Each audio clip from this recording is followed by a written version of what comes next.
Good evening, everyone. Thank you so much for coming tonight to our school facilities master planning sort of output of the effort that we've been working on for the last couple months. This is technically tonight a joint meeting of both our school building committee and our school committee. So we're just going to go through the process right now of opening up both of those meetings that were advertised, and then we'll get into the formal presentation. So it might feel a little bit like we're doing some weird song and dance up here, but so I think first we're going to do school committee. Chair Justin Rollo. This is officially opening the 316 school committee meeting here at Town Hall. I see Member Tuffy, Member Horak, Member Fogarty, Member Kurzberg, and Member Donahoe are all present, including myself and the mayor. So that will open the public meeting for school committee.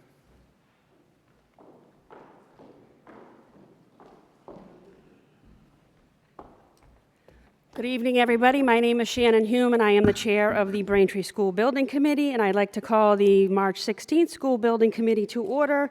The members are as follows: Mark Kurzberg as a school committee member, Mayor Aaron Joyce, Superintendent Tim McDonald, I don't have my reading glasses, sorry, Mike Esmond, Finance Director, Justin Rollo, School Committee Chair, Kristen Zaccello is a parent rep, but she's not in attendance, Emily McGinley is a community member, Sarah Kaufman, Director of Finance and Operations, Nora Bernaza, Assistant Superintendent, John Sheehan is Principal of East, not in attendance, Damon Rainey, Principal of South is not in attendance.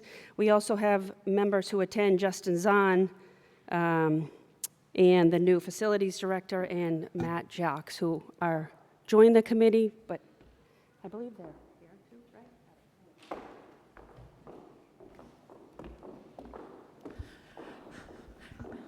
I didn't introduce myself. I'm Mayor Aaron Joyce, and I'm going to be, leading this presentation, but for the majority of the presentation will be by our consultants on this effort. It was a collaboration between the town of Braintree, Braintree Public Schools, ERS, and Perkins Eastman. So ERS is an educational consultant looking at the educational side of how we deliver our services in our buildings, and Perkins Eastman is an architecture firm that helped with some of our strategy development.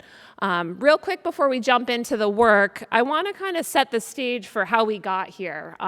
This has been, if you're sitting in the audience and you feel like, man, I hear this presentation every year and nothing happens. Well, yep, that's a bit accurate. We have been talking about what to do with the schools and that we should have a plan and a vision for the schools moving forward in the years ahead. And this work is really grounded on setting the stage for an informed decision for the community to make in the months ahead and probably actually years ahead. So one of the main things that this is, one of the main considerations that we have are budget challenges. Our annual funding to support school operations is limited to the revenue growth of the town.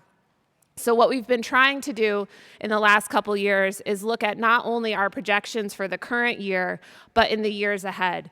And what we've been talking about both at the town council side of things when we're talking about our annual operating budget, but also at the school committee side, is what are we affording? Why does it feel like every year we're talking about less resources, cutting programs, not being able to afford capital investment that we need? And what we've put together here is just a reminder of what's really happening. So right now we spend about 63% of our annual town expenses in support of our schools. So that's related to school operations, benefits for our educators, debt and facility expenses. So as we look at the projection of those, what we see is we know the schools want to grow more than what we can afford. When we look at the annual town revenue that we can rely on, it's usually in the range of 2 to 3%.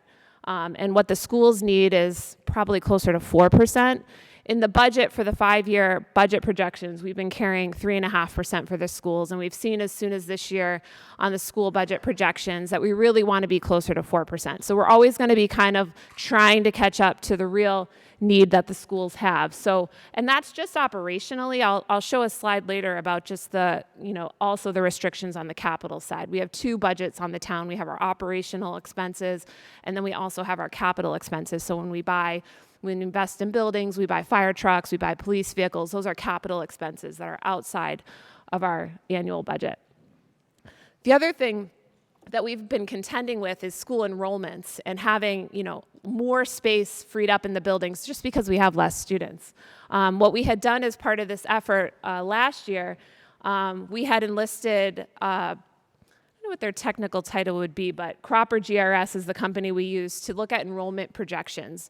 So they looked at historically housing trends in the community and then projected with zoning and changeover of housing, just, birth rates and all these different metrics. There's a lot of detail, which you can certainly dive into the information we have. But I wanted to touch base on this slide because we have seen historically a decline in enrollment.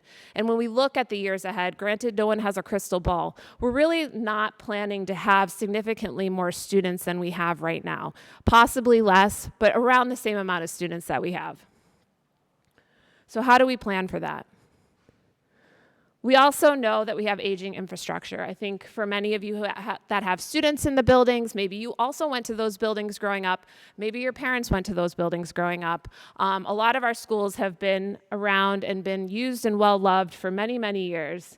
And this is a snapshot of all of our buildings. So what's interesting about this is many of our elementary schools, even our high school, and in fact, the middle schools, before we just renovated them, were all essentially built even before accessibility requirements became something that became best practice for construction in the mid-70s. So you can kind of see, we hear a lot of talk about a high school, that being something that the community really wants to focus on.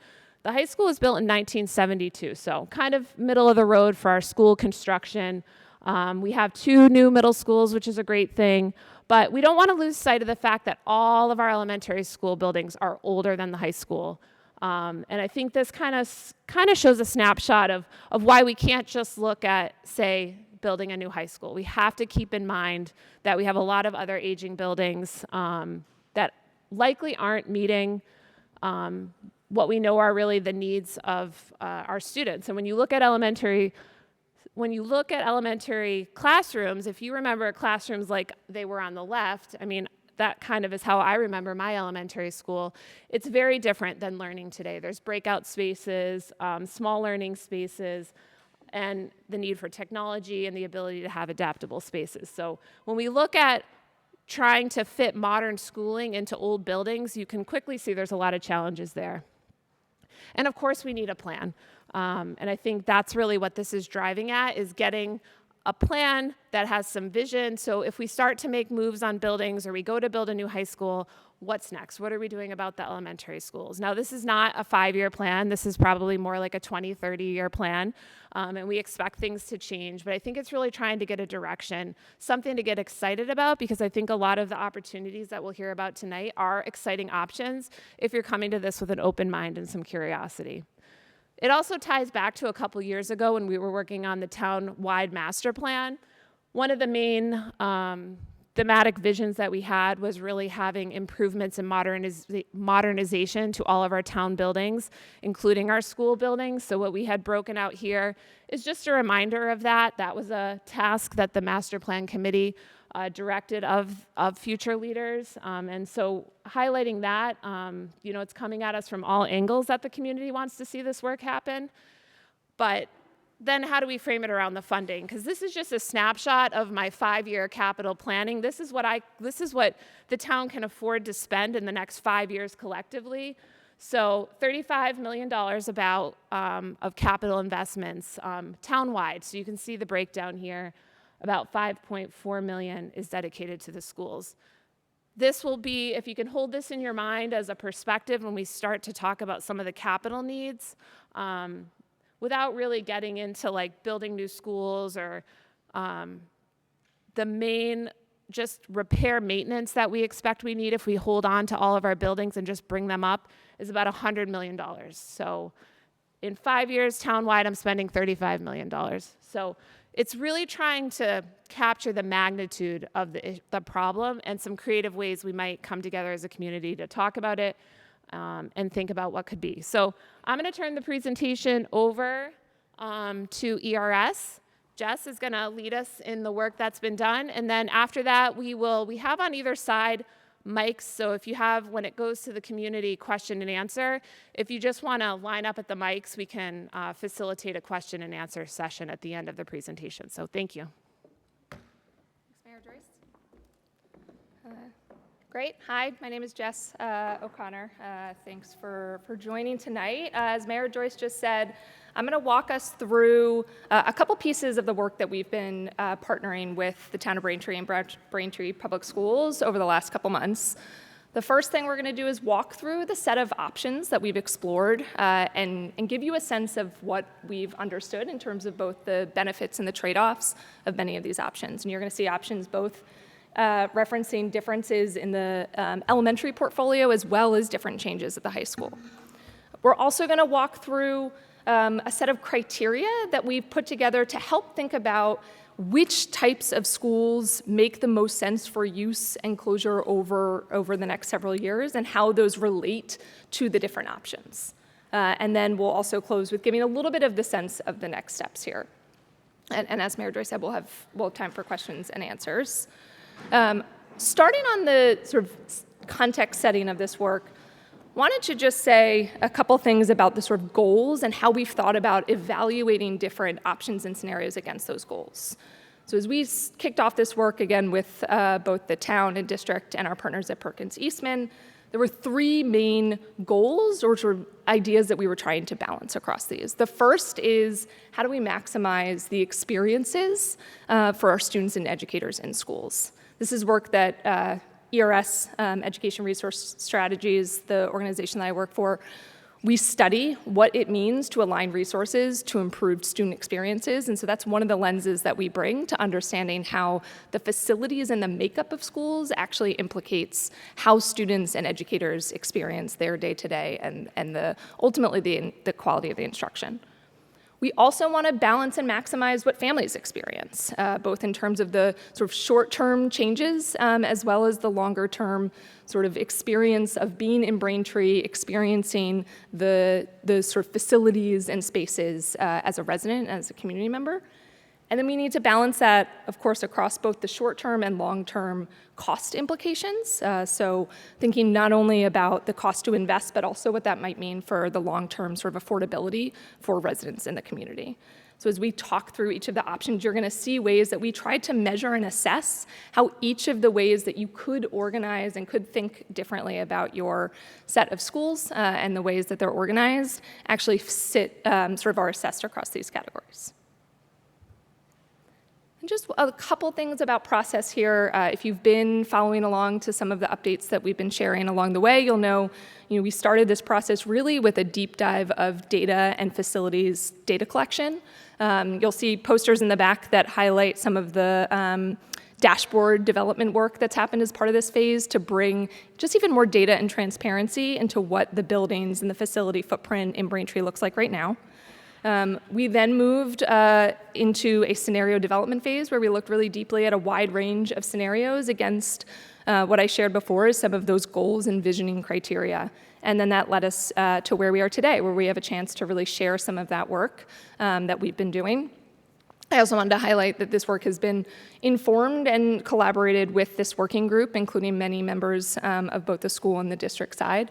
And this is really meant to be an opportunity to share what we've learned, not as a sort of decision-making moment, but really as a continued information sharing and then ultimately input gathering moment as well. So you'll see at the end of this, we are going to ask for folks to give us feedback via a survey or to come up and share both comments and questions at the end.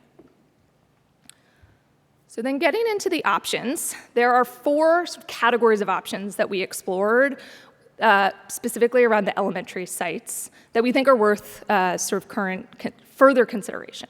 So I'm going to define each of these, then we're going to go deeper into each of these four.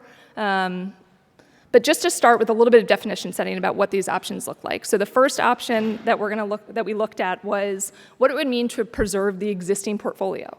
So investing to maintain all of your existing schools, both across elementary, middle, and high. And you can see what that would look like is keeping your current set of 6 elementary schools, 2 middle schools, and your current high school. And we'll talk a little bit about what we see as some of the benefits and sort of trade-offs to that. The second is optimizing, what we're calling optimizing within existing capacity. So Mayor Joyce mentioned the facilities you have now exceed the enrollment that you need that space for now and in the future. And so this would mean maintaining only the number of sites that you need for that current and future enrollment. Based on our analysis, we think that likely means having 5 elementary sites instead of 6, 2 middle school sites, and 1 high school. So we're going to explore that option a little bit in detail as well.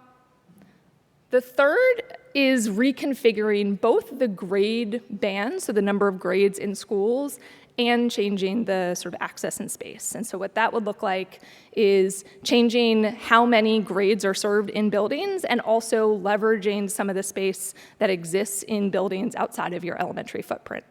So you'll see on the right there, this is probably the one that changes the most things that you're gonna see. This could look like having a reconfigured lower and upper elementary footprint, where you have lower K-2 schools, upper elementary, and then a co-located sort of junior and upper high school campus. So we'll talk more about that one. And then the last category of options we explored was what it would look like to create fewer larger schools. For those of you familiar with the sites themselves, many of Braintree's facilities are square footage-wise smaller. So these are not large campuses necessarily with few students, they are smaller campuses with smaller students in it. And so this would mean expanding on existing sites or potentially building new, but for the purposes of the assessment, this looked like expanding on existing sites so that you could operate at 3 or 4, I think anything below that we didn't really explore as a viability, 3 or 4 elementary sites, 2 middle school sites, and 1 high school. So I'm going to walk through each of these in more detail. I will also name, there were different options or sort of permutations that we looked at within each of these categories, but these sort of describe the sort of comprehensive set of options that we think are viable ones for the community to explore. So before we get too deep into what each of these are and the sort of benefits and trade-offs that we see, just wanted to pause a little bit on this idea of school size. So this is something that our organization studies a lot when we look at schools across the country. There are ways that the size of a school, the number of students in a school, actually implicate how students and educators and family members experience those schools and some of the dynamics. And so just to give both what we see, sort of on a national lens, but also many of the experiences that are true in Braintree. Smaller schools, and there's no perfect number here. We said the range, is typically between 200 and 400 students is what we would consider a smaller school. Some of the experiences of students and families in that school are often a sense of community. These are often schools where families, there are fewer families to get to know. School staff may also have fewer families that they're getting to know, and so there's this more natural and organic sense of community. They're sometimes in more geographically tighter areas, so these may be schools, that are more neighborhood-based. And that is a huge benefit for many in terms of the experience of a smaller school. It also comes at the sort of trade-off of often more constrained resources. This is something that's not always obvious to families and community members who don't sort of live in schools day to day. But smaller schools often operate with more part-time or shared staff. They have, particularly at the secondary level, you tend to see fewer program offerings. I think something we've seen as a bright spot in Braintree is that at the elementary level, there's actually been a strong investment in keeping that breadth of specials programming available at schools, but that is something that we often see is lower sort of breadth of program offerings in smaller schools. You often have smaller teacher teams, and that matters for things like collaboration, sharing the workload, being able to collaborate with your peers. So if you have only 1 or 2 homerooms per grade, that can complicate it. And then the last is that these are often higher cost to operate to the town and district, both in terms of the facilities and the actual physical space, but also the sort of staffing and operations. Larger schools sort of have a flip side in terms of its benefits and trade-offs. It can be harder to sort of structure and create that sort of sense of community in many larger schools. Doesn't mean it cannot be done, but it often requires more intentional structures. It also means that there are typically more scaled supports and resources. So more time and more specialized roles, more opportunities for teachers to collaborate with one another, and more opportunities for students to be grouped flexibly across a grade or across multiple grades. That's something that we see increasingly important for implementing some of the research-based strategies around early literacy, being able to group students. And so that's an important experience that is easier and more conducive in larger schools. So as we walk through each of the options, you're going to hear me talk about how different options implicate some of these experiences, and these are many of those experiences that we're trying to reflect as both benefits and trade-offs of different options. Okay, so I'm going to get into the first option in more detail. You're going to see 4 versions of this, just so you have a sense of where we're going. The first one I wanted to share was preserving your existing portfolio. So again, making no changes to the number of schools. We're looking at those 3 categories of impacts that I shared at the beginning: the impact on student and educator experiences, impact on family and community, and impact on fiscal sustainability. So what you can see in this is, by making no changes to that portfolio, you also are not making any changes in terms of the current challenges and organization of schools. So what I just mentioned about some sort of more challenging teacher collaboration, harder to group students, that is true in your existing portfolio now, and this would not impact that, would not change or improve that. On the family and community, we know that the disruption to families is something that people care a lot about. And so this does preserve both the existing portfolio and sort of that neighborhood school status that we've heard a lot in our conversations, and avoids student reassignment. Also means that without other big investments in your spaces, that few students are going to experience meaningfully different upgraded spaces, particularly in the short term. And then lastly, on the fiscal sustainability, you're going to see some categories of this repeat, but there are efficiencies, as we just were talking about with the larger schools, that you can realize in larger schools that this would not realize. So you would not have any of those larger school sort of operational efficiencies. It also requires the most amount of dollars for what Mayor Joyce was referring to as sort of the capital improvements, deferred maintenance, all the costs just to operate schools that are safe and viable for operation. By not reducing any of your footprint, you will spend the most amount in those sorts of costs of any of these options. The second option we'll talk through is that optimization. So again, thinking about how you can reduce the number of sites that you operate so that it better matches your existing and future enrollment. You will see a small improvement in some of those student and educator experiences as you get slightly larger grade sizes. You will also be able to move students into the buildings that do have some improved conditions, and with some targeted investments be able to serve more students in facilities that are in better condition than they are today. And do so in a way, in this scenario in particular, that doesn't require significant redistricting beyond the school that would be affected by the closure. It also doesn't require expansions. Now, that's depending on the school site you select, and we'll talk a little bit more about that. You get some efficiencies from both an operational standpoint and staffing, and it does reduce the capital costs that you would have to invest in by having fewer schools. All right, 2 more to walk through, and then we'll talk a little bit about sort of a step-back assessment here. So the third option that I mentioned was reconfiguring, so changing the number of grades that are served in every school. This would allow you to have fewer lower elementary sites, so 3 lower elementary sites, 2 upper elementary sites, and as I mentioned, that co-located junior and high school. This has big impact in terms of grade size and school, and so grade size, not school size, in fact. But that grade size actually does create a lot of that efficiencies that I mentioned in terms of collaboration and being able to flexibly group students, and so that's a more significant improvement in this. We also recognize this has probably the most disruption of any of the scenarios that we looked at in terms of family assignment, both in terms of moving students across schools and reconfiguring the grades. And a longer timeline as you think about how you would roll out a reconfiguration that tends to be a much longer process because it needs to be done thoughtfully, and so you're not going to realize those as shortly. In the end, this option does the most to maximize students' access to the most improved spaces.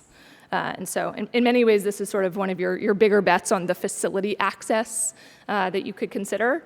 It also creates more of those operational efficiencies that we talked about. And in terms of the elementary cost, we're going to talk about high school in a little bit, but just as a preview here, in terms of the elementary cost, this would also have the lowest cost of necessary improvements in your elementary buildings because you'd be reducing the number of sites that you're continuing to invest in.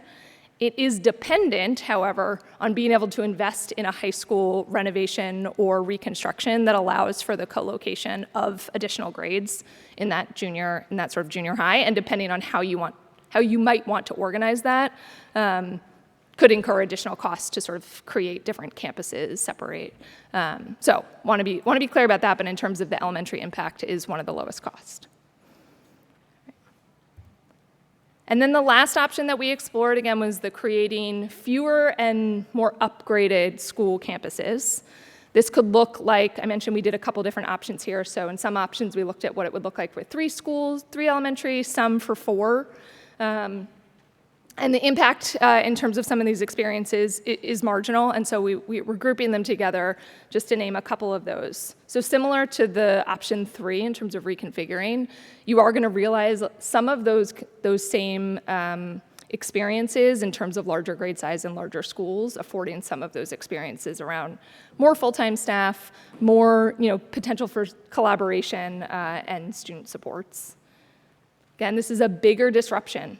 This would require not only probably reassignment of schools, but some rezoning, redistricting, and additional location.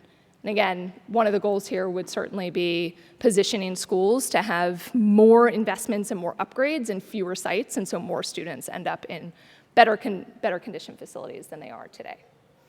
And then you can see, I won't read this last one here. Similar to the other options, it does create some of those operational efficiencies, and it also reduces some of the capital investment.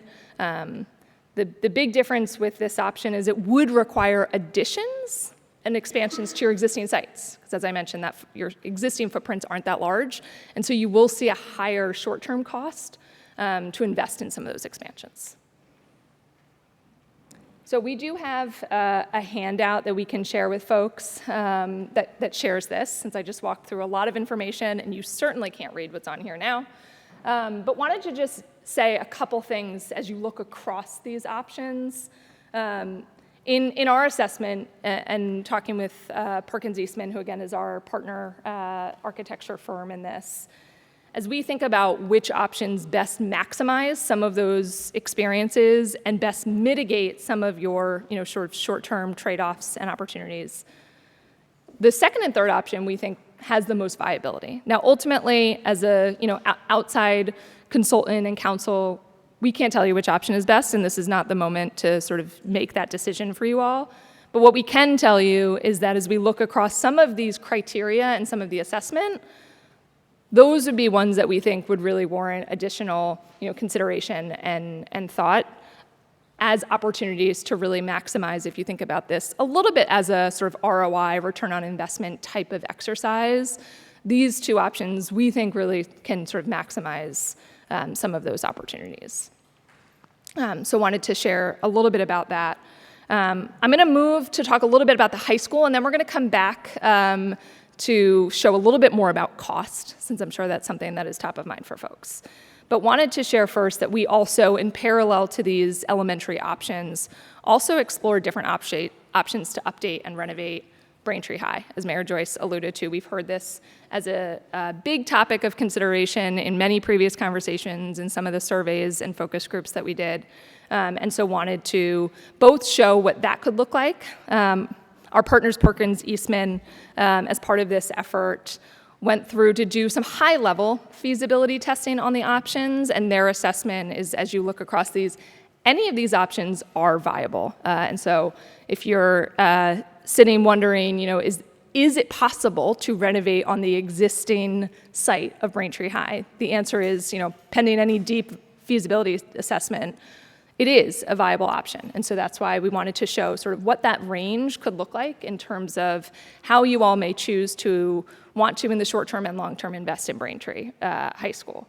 So the first would be sort of your In some ways, your status quo do nothing option, which is addressing only the capital sort of renewal costs. So those are, again, those maintenance costs. Some of them will have cosmetic upgrades as part of that, but this is really just about maintaining Braintree High as a functional and operational site. And you'll see a little bit about how we've tried to characterize how these are implicated with some of the elementary options. In some ways, you can think about this decision in parallel, and in some cases, these are sort of dependent decisions. But continuing to go through, then you could choose to invest in that sort of deferred maintenance and prioritize some more targeted renovation spaces. We've heard a lot about, the science labs wanting to get updated to more modern standards, or investing in some additional art spaces, creating a sort of long-term home for the pre-K. So that's another option as far as how you might want to think about the modernization of the high school, all the way to a full-scale renovation and new construction. And we'll share a little bit about sort of high-level cost ranges here. The one thing I would note in terms of this implication that I highlighted earlier is, in most cases, any of these options can work in parallel to the decision that you may make on the elementary side. The one dependency is if you did want to co-locate additional grades, then you would likely need to invest more in both the upgrade and sort of reconfiguration of that site. So with that, I'm going to share a little bit about cost magnitude here, both in the elementary options and in the high school options. So what we've tried to do is put together a little bit of a cost heat map just to give you a sense of magnitude here. On the left, you're going to see each of those elementary options that I just walked us through and the sort of cost ranges. And you can see the sort of low and high range here is between $50 and $100 million for each of those options. That includes, again, things like addressing all of those deferred maintenance costs, the cost of any expansions and upgrades that are included. At the top, you're going to see the higher magnitude cost ranges here, and that's your high school options. So you can see everything from, again, the sort of capital and deferred maintenance, that capital renewal, all the way to a brand new construction of your existing footprint high school. And you're going to see that magnitude here. So just to kind of put these together in context, I'll walk through just a couple examples here. So if the community decided that they wanted to preserve the existing portfolio, make no changes to the elementary footprint, and do only the capital renewal needs at the high school, together that's about $135 million. Folks have asked before in previous conversations, like, if we do make no changes, are we still going to have to do a debt exclusion or invest significantly in our schools? And the answer is yes, and that's sort of the data point that we would put in front of you for that. Again, just to give you another data point, the option that I was mentioning around reconfiguration being paired with a more substantial renovate to the high school could be around $450 million. And then the last one is sort of your high watermark here. If you chose to invest in creating those newer and fewer schools and upgraded, and chose to do a full new construction of the same capacity, that's about $700 million. And these are high cost ranges. Our partners at Perkins Eastman helped develop these based on construction costs and other data points for schools in the area that have gone through similar changes, but are meant to really just be a scale of magnitude here.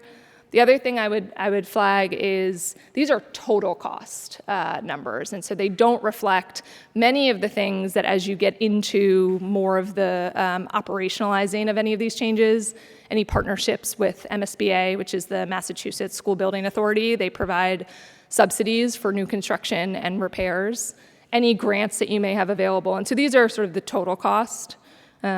Again, was premature in this moment to say exactly what these costs are going to mean for families and residents, because we don't have a decision or a choice yet.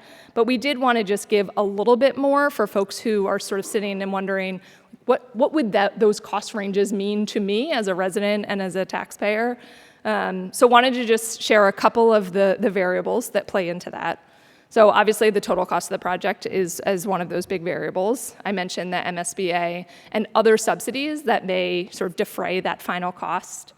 The financing terms of any loan are going to implicate that. Obviously your residential and commercial base, And all of that will then implicate what the sort of per year property tax implication.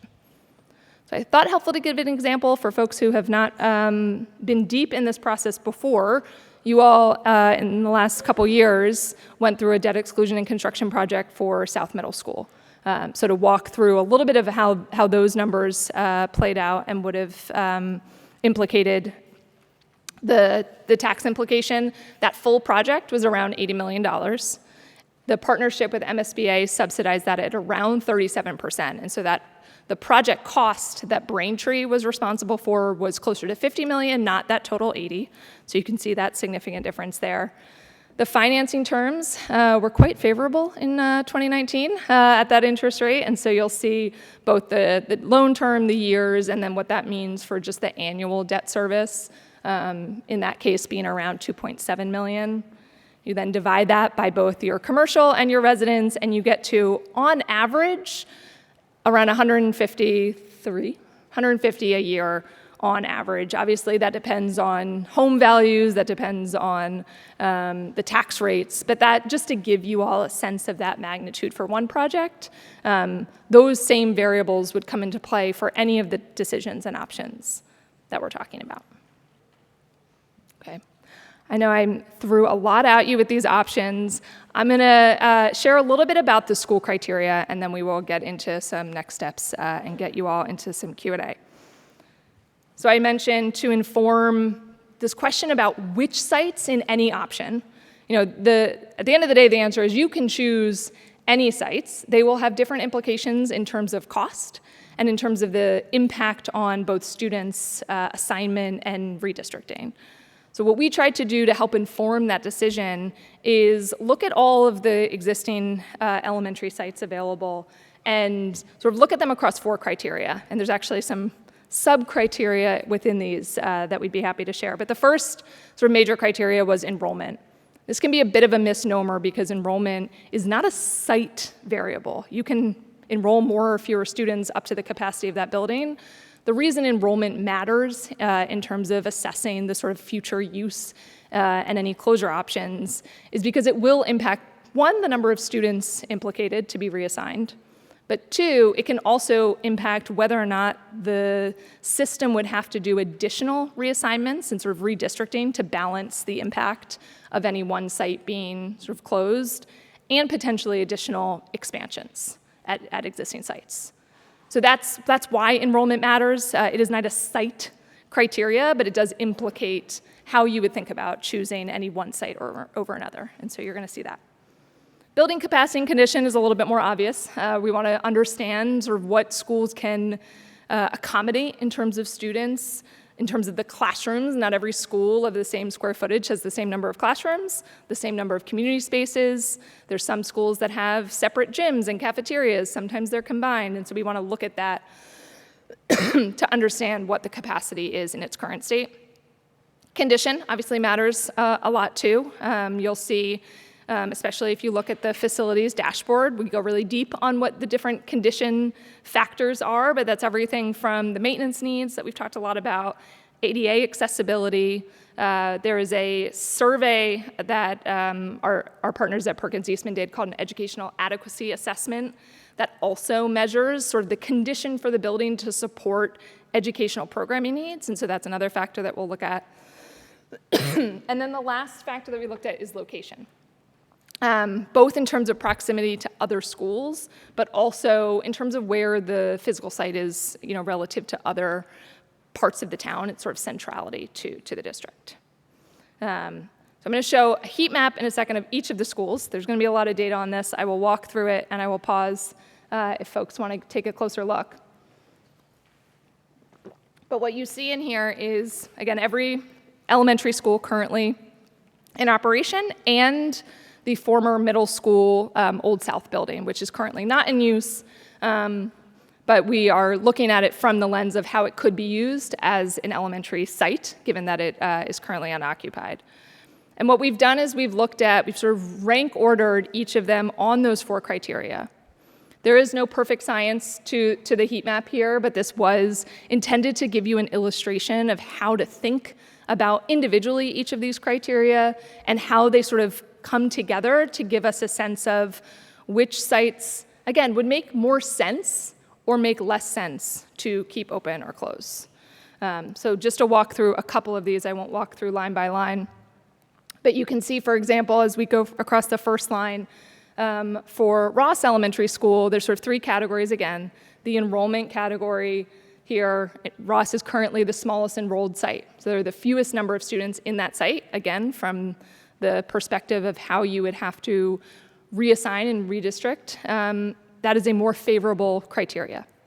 In terms of capacity, it is one of the smallest sites, and there's also more shared spaces in that building than relative to other campuses. And then as far as condition, I think one of the things you'll see if you were deep in some of the maintenance and condition data is there is not a huge range in terms of the facility conditions across elementary schools. There's actually more similarities in terms of the condition than differences. So you're gonna see a lot that sort of sit in this middle, like not on either end of a spectrum. And that's true for Ross as well. And so that's why you'll see, I hope the color coding is working on this screen, but you'll see the slightly more red and slightly more yellow. And then the location we didn't give as a sort of color coding here, in part because it depends on which options you're choosing and how that would impact this idea of sort of location and impact. I'm going to give you a second just to scan through here. Again, we added Old South here, and you can see obviously the enrollment is not applicable. It's not currently being leveraged as a site. It is the largest, if you considered it an elementary site, it would be the largest elementary site available to the district.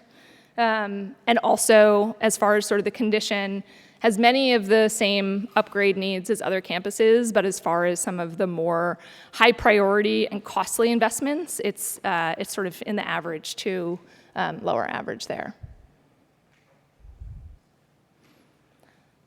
So again, we can help bring data to this question. This is ultimately a community-based decision. And so I will share a little bit about how you could think about applying these ratings to those scenarios.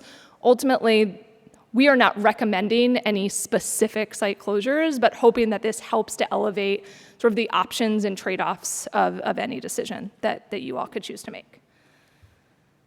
So what would applying these ratings and sort of rankings of schools to the options look like? I'll walk through just two of them, the two that we talk through in terms of optimization and reconfiguration. So that in that scenario, if you were to apply those ratings to this decision or to this option of 5 elementary sites, that would likely look like in the east operating Flaherty, Morrison, and Hollis and closing Ross. It would also look like in the site using Old South as an elementary site, Liberty, and closing Highlands. Again, just to put the numbers together with these options. The third one here, you can see again, similarly, it would look like reducing the east footprint to Morrison Hollis. In that instance, you'd be closing Ross and Flaherty. And in the south, this would actually look like having Old South as the singular lower elementary building and closing Liberty and Highlands. Again, just to reemphasize here, this does not mean you cannot choose other school sites, and there may be good reasons to do so. Every community will have different reasons and criteria that sit outside of those 4 that I mentioned. There are different impacts of choosing different sites, and that's really the thing we want folks to have a sense of, is if you chose, for example, a different East school, it would likely mean additional reassignment and redistricting, and potentially some small additions, whether that's a modular or a full-scale addition. Similar in the example, and we know Hollis has been brought up in conversations before about both its size, but also its age. Mayor Joyce showed that in the beginning as one of the sort of older buildings. There are a lot of maintenance costs at Hollis. You could choose to keep Hollis as one of your sites, and I think there's lots of reasons to do that. You could choose to close Hollis, and there might be good reasons to do that. It, again, would require additional enrollment redistricting and rebalancing and likely additional sites. So I'm going to close. I do see a hand raised. Do you want to go to timeline first, just to close this out, and then we can start Q&A, if that's okay with you all? Okay. Okay. Great. Then I'm going to pass it back. Thank you for listening to that, and excited to get into Q&A. But I'm going to pass it back to you to just do a little bit of timeline. Thank you. Thanks, Jess. Yeah. So the timeline is high level, and I think meant to kind of give a sense for how fast we can and probably can't move on some of these things. And I also wanted to remind folks that we are still continuing as a community to put forward a statement of interest to the MSBA for a high school. That has been something that the community is trying to accomplish for several years. So we don't want to lose sight of the fact that was recently approved at the school committee to go before the town council in the next couple of weeks to be put forward to the MSBA. Now, we don't know if we'll be accepted in for a new high school. Officially, you submit your statement of interest. If the MSBA selects you for partnership, you would move into the next phase, which is the feasibility study. And if you remember, back when we were doing the debt exclusion for the South Middle School, we also did ask the community for money to go towards a feasibility study. So right now we do have the ability to fund a feasibility study for the high school. So that's good news. And I think we want to, at the same time that we're thinking about what we might do at the elementary school level, keep track of the momentum on a potential high school project. So that's highlighted on the top left. So we're kicking off the community input on these ideas. At the same time, we are talking amongst, we'll be before the town council, looking forward to submitting an SOI for the high school. And I think in the next couple weeks, depending on what questions come out of tonight, what sort of momentum, if any, through about behind any of these scenarios, start talking about what options might be shaking out as preferred options, what options we might start working towards. A lot of that discussion will be held at the school committee in the weeks and months ahead, so highlighting that. We're the school committee, to move in a direction of options 2, 3, or 4, where we might try to work towards a potential reduction of the elementary school sites. We believe the earliest students could potentially move. That would be likely a move, for example, like if Highlands were to close and Old South were to open. That would likely be the earliest time that could happen, would be for next school year. That wouldn't involve a big redistricting because that would be a shift of the Highlands community to Old South. So probably more robust redistricting and redistribution would happen in the following school year at the earliest. And again, these are kind of meant to give you a sense for how quickly this will go and probably also how slowly it will go.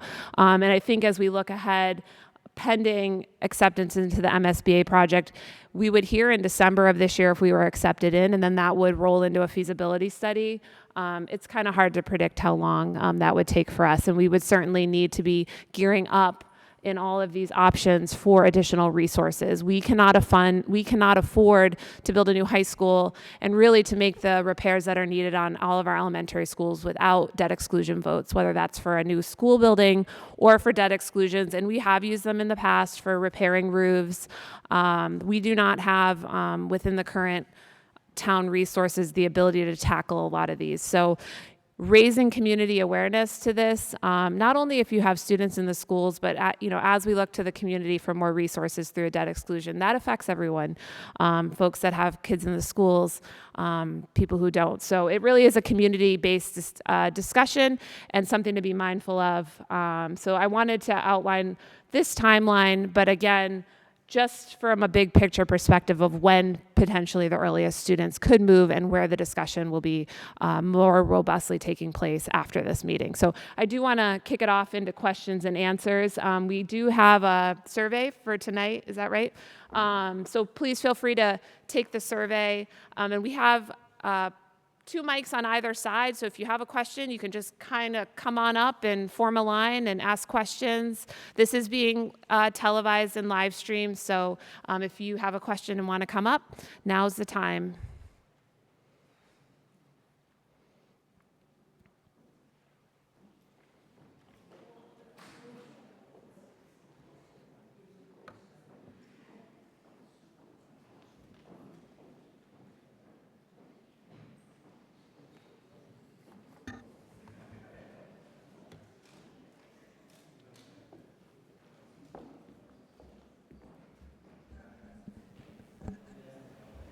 Hi, I'm Sarah DeMeo. I live in Braintree. Thank you for this wonderful presentation. I've learned a lot. I really am excited to dive into it later on and look at it carefully. I feel really good as a Braintree Public Schools mom. My oldest graduated from Braintree High last year. I have a middle one, and my youngest one is in 3rd grade, so I've been listening to this information for a long time and will be doing it for many, many more years. So this is really good to know. My thanks to the mayor's office and the school administration, school committee, our business partners. Thank you for, it's good to know that we as community members can have informed decision making right now. My comment and I guess request for clarification was the timing coming off of the last slide. If we could talk about that just a little bit more, because I think when we're talking about all of the options, to me, everything does kind of start with what do we want to do about the high school, and would we partner with the state for a rebuild or a major renovation, or do something smaller. And my understanding was that if we were to partner with the state and do something big, that would be a debt exclusion, but we may be many, many years away from that. And so I think it would be helpful for community members to know if we have our oldest child, to say in 1st, 2nd, 3rd grade, if they're 10 years away from that, maybe the option we propose to the town is we do something smaller and renovate the high school. So to me, the when is so important, because that's, everything cascades from that, whether it's a debt exclusion, it affects everybody in the community, but also which families are you talking to? Is it the parents of 8th graders, 3rd graders, people who want to move into town and start a family? When will this affect them? And I think that would just be really helpful to have a clearer sense of that. Thank you. So for the high school project, I think that's a great question to ask. Were we to be invited in as early as early next year, you could expect a high school project to probably take somewhere from beginning to completion, maybe 5 to 7 years. You're probably maybe 2, 3 into going for a debt exclusion for a project like that. I think we absolutely need to partner with the MSBA on the high school, and I think we won't know if, when we do the feasibility study for the high school, they will explore whether or not we should renovate, whether or not we should build new. I think, some of the the feasibility of opening it up for a grade span, if that's, something we want to incorporate into the feasibility study, we'll be able to have that discussion. So I think when you partner with the MSBA, it's not just on a new building. It could be a smaller project. I think we have to take into consideration what the affordability for the community is. But all that would be through that feasibility study once accepted into the process. Okay. I think that's great to know, because I think parents or community members might be more open to different ideas if they feel like, well, if we do something smaller, but it can happen sooner, that's a better option for us. Or not, versus the whole enchilada a decade from now. All right, Great, thank you. Thank you.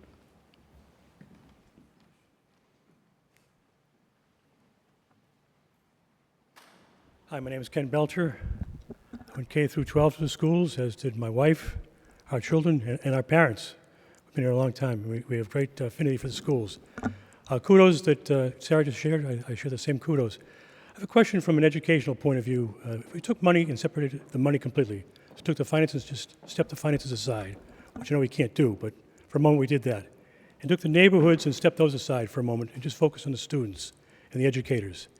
Is there research that indicates what the right size and what the right grouping should be of our students in the classrooms?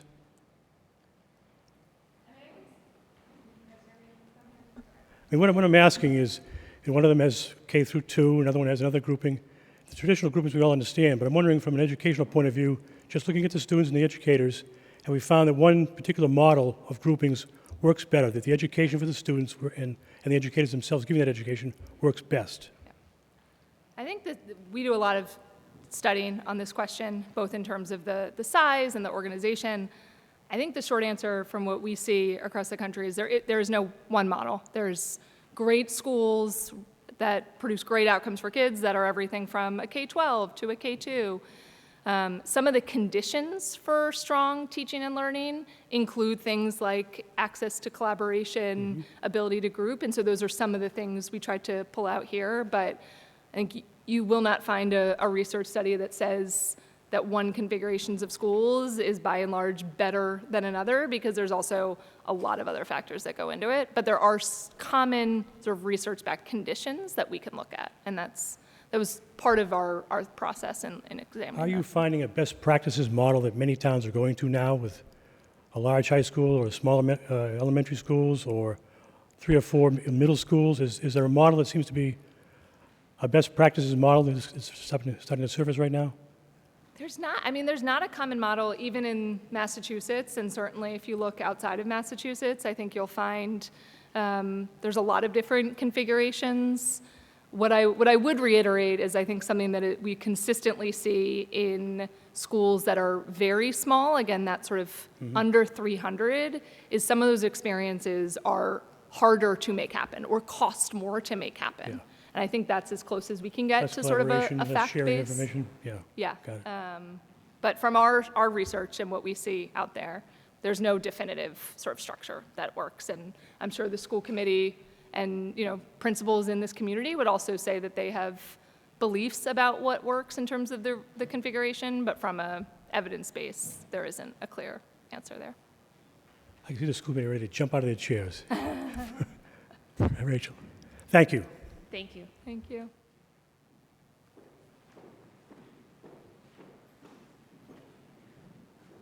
Hello, my name is Michelle. I am a Braintree resident, and I have 2 children in elementary school.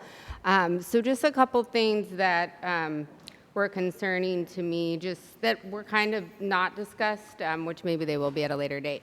I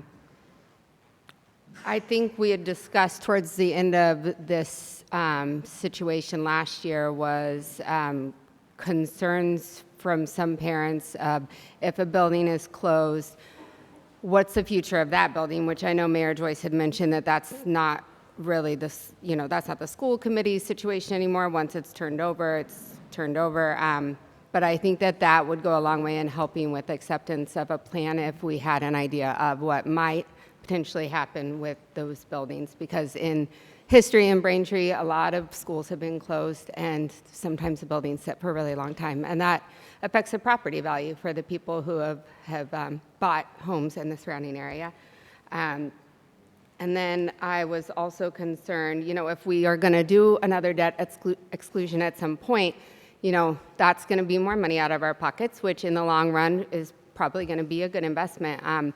But also, like for a school like Ross, it seems that they'll be divided up between possibly a couple of schools, and those would all be schools that we would then be asked to bus to and be asked to pay money for buses that we never had to have come out of our pockets in the past. So I just think that's something to take into consideration too. I don't know if there's a way to figure out, at least for a year or two, some type of lowered cost for that, just because that's something that we had not planned on having to have come out of our budget. And then, no, I think that was it, actually. Thank you.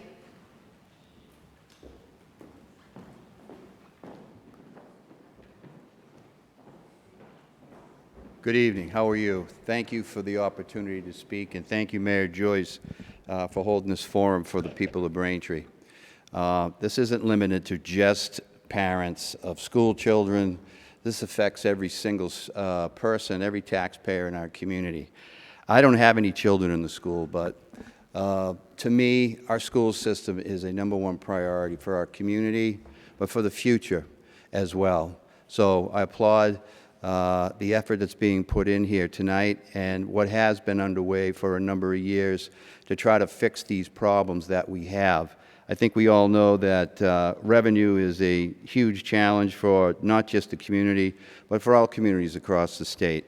As a student in the Braintree school system, I had the advantage of a robust partnership with the federal government and the state government when our tax dollars went to Washington, went to Boston, and they came back to us in the form of good schools and good infrastructure. We don't have that anymore. So here we are with a problem, and like any responsible adult, we have to face our problems. I have many questions, but I know we're limited to one this go-around. So I guess to talk a little bit, I want to lead up to what the question is. So there were a number of considerations that the consultants and the town had undertaken when they approached this challenge for this iteration. I know we went through this last year. There's been some data collection that's been utilized from last year's studies as well. And, you know, from my perspective, the number one priority is the education. What's the education? Are we doing the best we can to educate the children? Secondly, the consideration is, are we doing the best we can to create an atmosphere, an environment where our children are going to receive the best education that they can, and that our teachers are going to have the equipment that they need and the adequate facilities to provide that education, and that our parents of these children are assured that their children are in a safe place, an environmentally comfortable place for them to learn. So, that being said, I mean, the elementary schools are our largest challenge, and I think rightfully so, that should be their priority. There was some consideration that the consultant had given in terms of the approach to the heat map of the elementary schools, in that 1 was enrollment, 2 was improvements needed, 3 was physical condition, and 4 was location. I agree that location does not belong on the top. Location is not something that we as a community need to prioritize, because that takes away, I believe, from the effort and the money that we could use for the education of our children and the facilities, the learning environment that these children are going to be in. So I'd ask you, as you and the town together go down this road, to try to find solutions, which, you know, we can talk about excuses, we can talk about things that have happened in the past, but what I'm very happy to see is that the administration and the town as a whole, the school committee, are taking this head on. This is where we are. This is the stake in the ground that we have to establish, and we need to move forward. We don't have a whole lot of money, so what are our priorities? I stick by the first 2 priorities that I stated. I think that should direct this effort. I think location, again, when you think about the education and the facility within the environment that a student is going to learn, whether or not that student is going to be taught in East Braintree, the Highlands, Central Braintree, South Braintree, that's insignificant to the education itself. So I would ask that, you know, in terms of centrally located as a reason for a school to get a higher mark, I say strike that from the considerations. It's not really serving the student's education. My question is, you had also made mention of the fact, so sorry about taking a long way to get to my question, but my question is, has there been some consideration in grading done for which elementary schools would be expanded upon? What is the criteria that you undertook? Was it physical space of the acreage? Was it physical space of the building? Was it structural integrity of the building? Was it the age of the building? Was it the infrastructure, the heating systems, et cetera? I'd like to know a little bit more about that, and I will yield. Thank you. Great. Yeah, happy to answer a little bit more about how we thought about the expansion criteria. So I mentioned our partners at Perkins Eastman. They do deep feasibility studies like what you do as part of the MSBA. This was not a deep feasibility study of options, but they do have factors they look at when they think about what makes a site more or less viable for expansion. So some of the things that you just mentioned in terms of just like physical square footage of the site, the infrastructure, I think that was more about sort of the thinking about how much you would need to invest in a building in order to bring it up. Sometimes people call that like a facility condition index. So how much do you have to invest in order to bring that building up? And so that's a consideration too. If something costs a lot even just to invest given the square footage, then it's often not as preferred as the site. What they did not do is any deep like site structural analyses. That happens as part of any like deeper facilities feasibility study. But they did sort of visual and like walk-through observations just to understand high-level feasibility.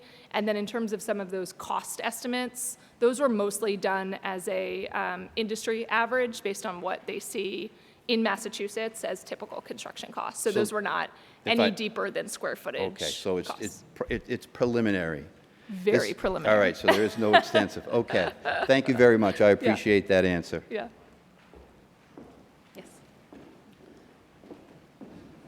I'm sure that you guys are going to put education first, so I don't even have any questions about that. There was a comment about the town having $35 million for capital investments over the next 5 years. Is that the right number? That is the right number. Yep. And that the shortfalls that the town's facing for capital for the schools is $100 million? Yes.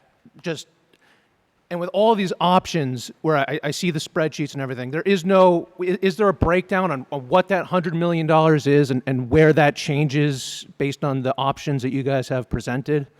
Yeah, so the $100 million was originally, it had been discussed in years past when we were looking at a backlog of work at each school. So if you, as part of this effort, we had created a dashboard for each school. So if you went to like the Hollis School dashboard, you could see where the monies are allocated for like bringing it up to like what we would expect it to be. Were we keeping up with maintenance and repairs all along? So the 100 million was roughly 50 million at the high school and 50 million spread out amongst the elementary schools as the capital need to kind of get the schools in a facilities condition that would be, where we would want them to be for the schools to be operational. And is it going to be just made very clear to the town what that $50 million is for and what our options are based on what schools stay open or get moved, et cetera? And then I also remember something about, when we put the roofs on the other buildings, when we're not using them, we may have to owe that money back.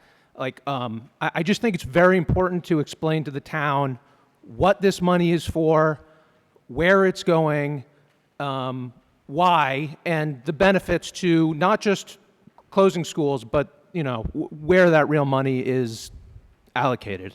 Yeah, so we also added to the facilities dashboard for each of the schools any potential MSBA money that we've already sort of borrowed and could owe back. So as you look at each individual school, you can see what repair we expect that amount of money to cost. Are there any outstanding MSBA sort of borrowed monies that we might have to pay back? So that's on the dashboard, so we can start to weigh some of these options as we look at the 50 million for like repairs at the elementary schools. The sort of chart that breaks that down is sort of per school, per like HVAC, plumbing. So we do have a chart that kind of shows where we would anticipate that money to be spent. It's not in enough detail to say be ready for a project or to be ready to ask the community for money to spend on a project. We still have to create, identify the project, identify the scope of the project, bid it, get the money. So there's a lot of work to do before we could have the money to do the project, but just real big picture, we're trying to capture the order of magnitude so folks can, start to make informed decisions about where they might want to see their tax dollars spent. Good luck, you're going to need it. Thanks for the questions. Yes. Hi, my name's Karsten Olinik. I have a fourth grader at Ross. And honestly, I think I'm having a little bit of a flashback here because it's been, pretty much a year. And a year ago, we talked about closing Ross, keeping Hollis open, the oldest and way more structurally unsound, I would say, school, and closing Highlands and putting them in Old South. There has been, apart from the usual, I don't want my kids to go there or here, there has been real problems with that plan. For one, Ross is a Title I school. Old South is so close to New South that if you put one of the biggest elementary schools into Old South on top of the traffic in New South through neighborhood streets, that seems like a bad idea. So has that been a factor in your evaluation of these different scenarios? Because that seems very important. Yeah. I would say in response to that, one of the biggest sort of outcries that I felt like I heard during the last conversation a year ago, we were making decisions to try to use resources more efficiently, to potentially save on some operational costs. But we didn't have a what's next. We know we were going to make those changes, but that wouldn't mean our operational budget was going to be, good to go the following year. So we didn't want to be in a position where we didn't have a what's next. We didn't have a plan. We didn't want to bring forward a high school and be like, oh, don't pay no attention to what's happening at the elementary. Buy this high school. Like, we need to be thinking about this holistically. So we needed a what's next. So I think as we make those decisions, we have to take into consideration all those points you just made. But in that conversation, like, this is the direction we're going in, and we do need more revenue to afford to even do some of these changes. Yes, and that's my next question. There were these projections of enrollment. Did they factor in the new constructions that, whenever they may or may not materialize in this town, are they included in those projections? So the demographic study, enrollment study, does take into consideration, it at the time of the study, which was in September, they did take into consideration all pending projects. They did take into consideration the new zoning that was enacted through the MBTA communities. There's also, just in birth rate decline, these overarching predictions that even with all that housing, we aren't going to see.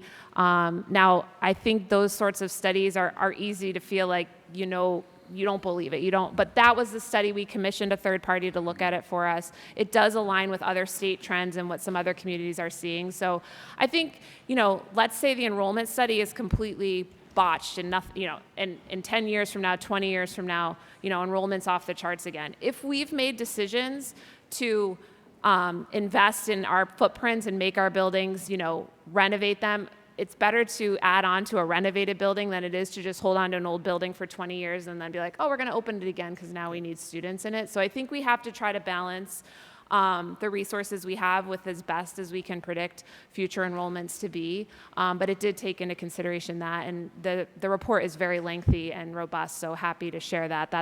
I believe that's on our webpage for this process if you want to dive into it. And I have just one comment for you specifically, but also for the grader. I think the town needs more development. We can all hate as much as we want on Quincy, but they do have a good high school. They have new high schools. They have big schools. And yes, they have a lot of construction. But they also have the schools that basically we want. So, Thank you. thank you.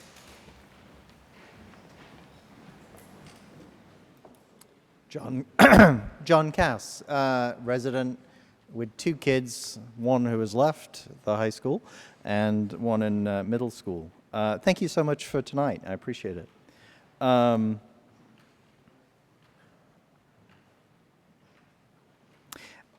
question I had was, how much money would it cost for the town to maintain our backlog on a yearly basis? How we got here was because we haven't been maintaining our school buildings for 30 or 40 years, right? And I still don't know, and I still don't understand how much would actually cost to maintain our buildings compared to what we're paying at the moment. And my main concern is if we do any of these options, and I think they're all reasonable options, if we do any of these options, will we going forward actually start to maintain the buildings at the rate that they should be so that we don't get into this problem again? So I think my major criticism of the presentation today is that it doesn't really address that issue.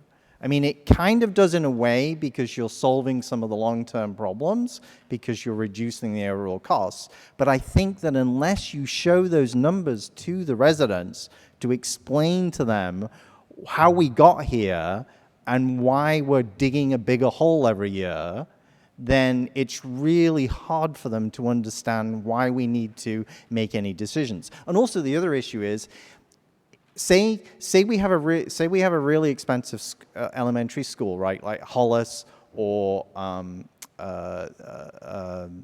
Highlands to maintain, right? It's costing us more and more every year to maintain. If we don't do something about it, it's actually going to cost us more in the end than it would if we did something. And actually, if we instead of investing in maintenance, and we got a debt, then what would happen is that our costs may actually go down and we get a new school at the same time. So what I'd like to ask you is, how are you going to show that to the residents? Because you're still not doing it. You're still not showing what the maintenance issue is. How are you going to show that to people?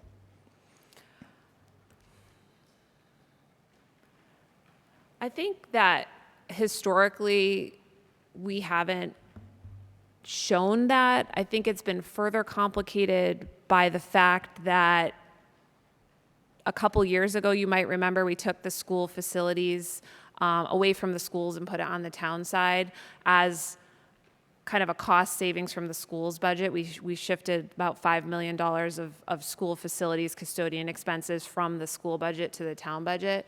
So it didn't really save us, it shifted that. But historically, we didn't invest, and the schools didn't invest enough on that upkeep of maintenance. So there wasn't, robust maintenance tracking programs at all the schools. When it shifted over to the town facility side, we had a lot more sort of hands-on resources to kind of step in and fix things, but we're still trying to catch up on how we track that, how we strategize that, how do we track work orders at schools. Right now, we're still kind of in that, fix what's broken, make sure the student experience isn't impacted, make sure teachers are comfortable. If a teacher has a heating issue, get facilities over there. As much as we want to be on top of tracking that, we're still trying to build out those systems and track that data. And I think it's a very good point to formulate that, sort of return on investment.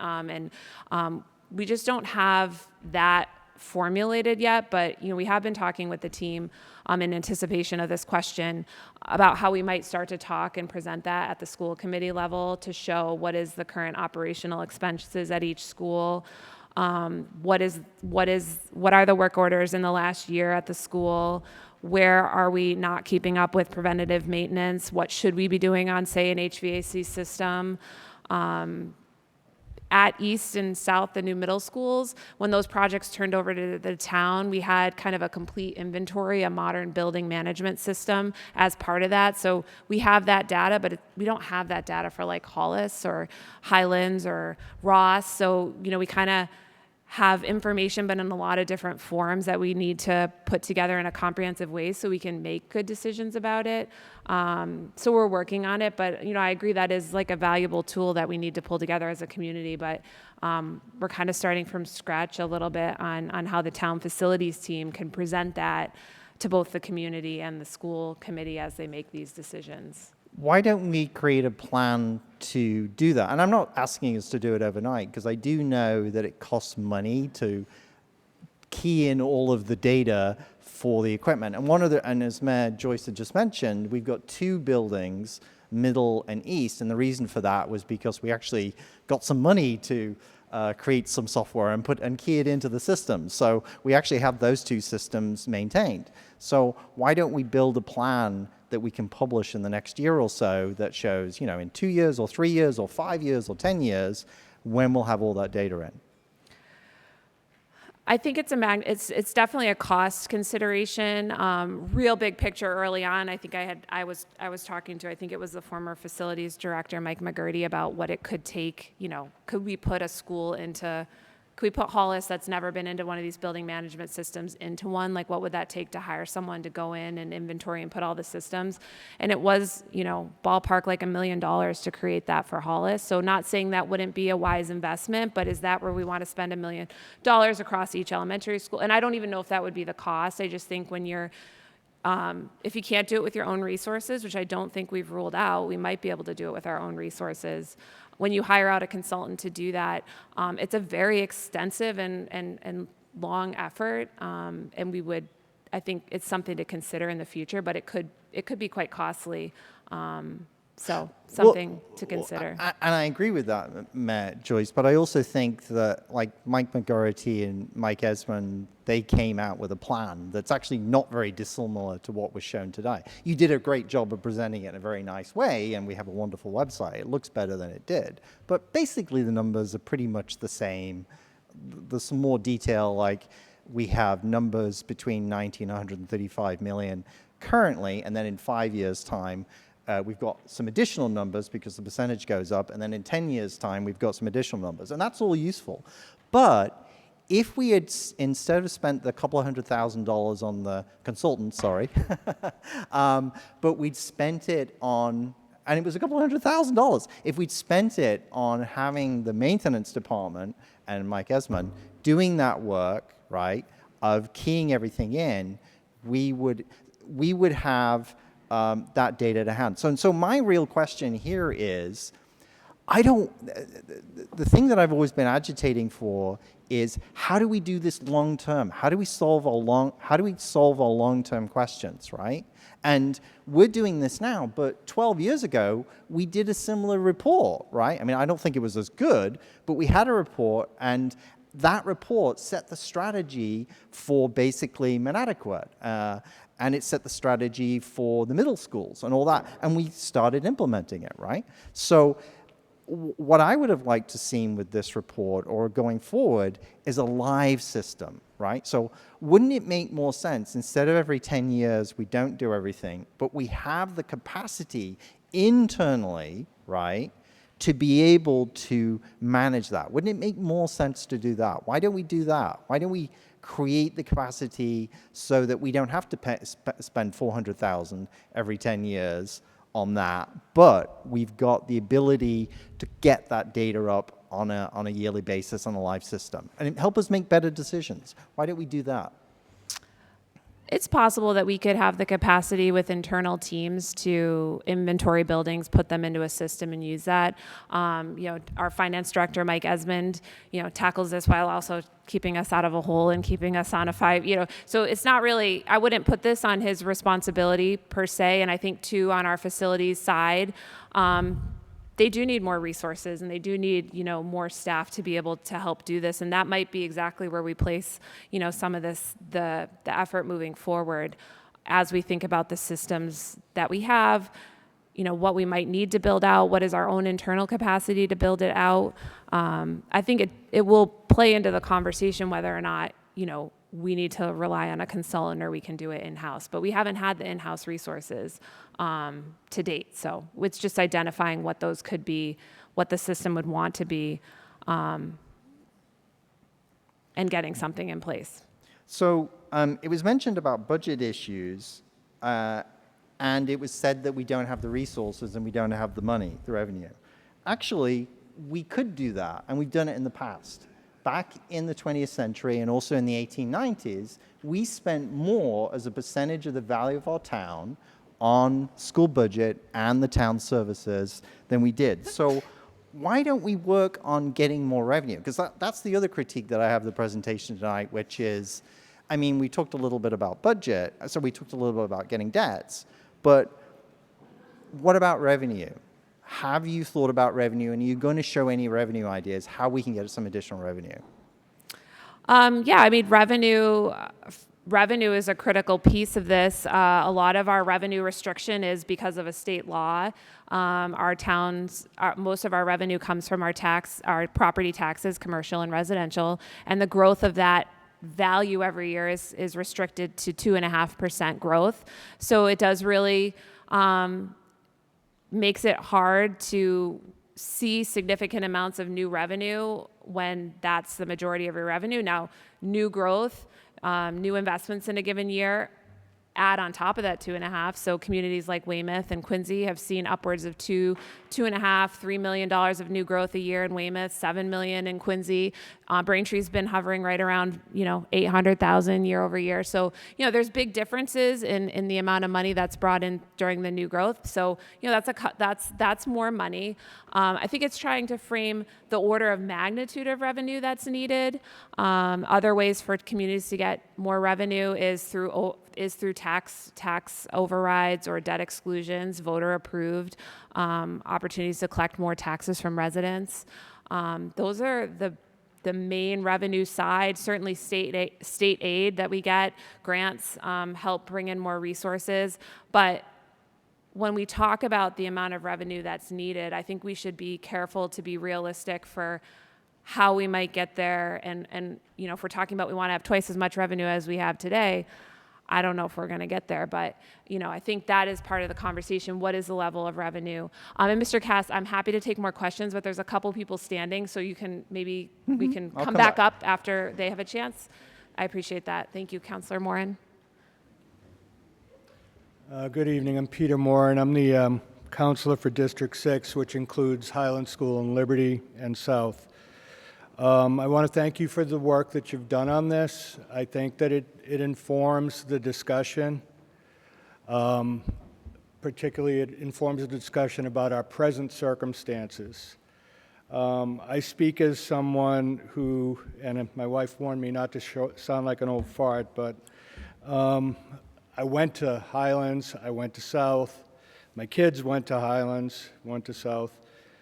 I don't have kids in the system now, but my experience and my children's experience have informed me of the importance of the decisions that are being made on what we do with our elementary schools. And I think that, for various reasons, we have not invested enough in our elementary schools. We decided to go for the middle schools, which affected a larger pool of students, but postponed the investment that needs to be made into these schools. I think this plan informs where we are in the present. It does not inform and does not really contemplate the future well. I don't think it's intended to. I don't fault it for that. But I don't think that looking at where we are now and how we address the current circumstances anticipates well for the future. Right now we have stagnant real estate. People my age got good mortgage deals 15 years ago, 20 years ago. And if we want to downsize and move out and sell to a young couple that wants to bring their kids up and move into my neighborhood, we're going to be paying a higher interest rate. We're not going to move. We're not going to move until conditions change. But conditions will change. This happens. And when we do, if we reduce our footprint and how many places we have available for students, just based on our current circumstances, we'll be back doing this again and spending more money. So I think what we have to have is some flexibility, and we have to have a town-wide referendum on the direction the town chooses to go. This is critical. This is a watershed moment. So rather than closing Highlands in the fall and next fall sending people up to Old South, which I'll get to in a minute, I'm going to sound like a broken record, but I'm going to get to it. I think we need to have a full discussion about, do you want to retain neighborhood schools, or do you want to go to consolidated, bigger schools? I don't like bigger schools because I went to Braintree High School when there were 780 kids, okay? And I was lucky. I had a supportive family. I didn't have any learning disabilities. But I saw that everybody was trying to push to the middle, and if you were a little bit different or you had a struggle, or even if you excelled, you were pushed towards the middle, and we'll just get you through. And I just remember, yeah, I had 30 kids in my classes, but we had groups. We had 3 reading groups that broke out in those classrooms at Highlands. I know it's not ideal, but it was done. And just to get to, it sounds great on paper to just take South, Old South, and move Highlands into it. But once again, you are putting every child attending elementary school in South Braintree within a quarter mile of each other, and then having the middle schoolers right behind them. Drive Peach Street, drive Liberty Street, drive Route 37 on rush hour if you haven't, and see how that's going to go for you. It's not going to work well. We haven't even started to address that, and I don't know if we can logistically. I don't know how that's going to work, the pickup and drop-off. So I appreciate the work that's been done. I think that we need to put this before the entire town before we take any steps to allow everyone to make a choice. I guess we'd put 2 override questions on, and let because we're going to need an override either way, and let the town choose the direction with the most information that they can. I think neighborhood schools, I favor them because it gives the smaller schools give kids a chance to shine. A kid will get a chance to win a spelling bee in a smaller class than they will in a bigger one. They'll get to play. They might get to be in a play and have a lead part. They don't get lost in a neighborhood school. And I'm afraid of what we will lose, largely because we're trying to figure out what to do with an empty building that we frankly put money into when we were thinking about making it into a pre-K center that could have been put into Highlands and put it in a better situation than it is now, and revitalized it. So enough sour grapes for me, but I think that this needs to be a town-wide decision at a ballot box. Thank you. Thank you, Counselor. Hello. Hi, I'm Kara Slattery. I have 2 kids at Flaherty, twins, so I can kind of gauge how the difference would be putting one of my kids into a large school versus a small, because they learn and develop very differently. So I wrote a soliloquy so I can focus. I will have a question at the end of it. But our educators and our school leaders have been doing the absolute best they can with far too little. The funding provided by the town of Braintree and the state has never matched the level of need, and yet they have stretched every dollar to keep the programs alive for our students. I've watched members of the school committee negotiate, advocate, and fight for every academic program, extracurricular activity, and athletic opportunity, and every improvement to our facilities. None of it has come easily, and none of it has come without a fight. And despite the challenges, we have incredible principals, teachers, and staff in our schools. And I think we're kind of, when we talk about facilities, we forget sometimes to accentuate the people behind the product. But people who come to work every single day, not because the system makes it easy, but because they genuinely care about the children they serve. They show up for our students out of dedication, compassion, and belief in the importance of public education. But we cannot expect to keep the great educators if we continue to treat our school system as an afterthought. If we want to retain the talented professionals who make our schools strong, we must be treating the Braintree Public Schools as the nucleus of this community, which I think I've said every time I speak publicly. A successful town cannot be built on the backs of a handful of people trying to make the schools a priority while others look the other way. That responsibility belongs to the entire community. Strong schools are not optional. They are the foundation of a thriving town or city. If we want Braintree to remain a place where families want to live, where property values remain strong, where the community continues to grow, we must start acting like our schools matter. Because the truth is simple. When we invest in our schools, we invest in the future of the entire town. Our school system is decades behind physically and therefore academically, and pretending otherwise is a disservice to our students and our community. The schools desperately need modern facilities, science labs, computer classrooms, visual and performing arts spaces, music rooms, STEM labs, upgraded libraries, community gathering areas, and functional dining spaces. Gym and cafetoriums, I don't want to eat where I sweat.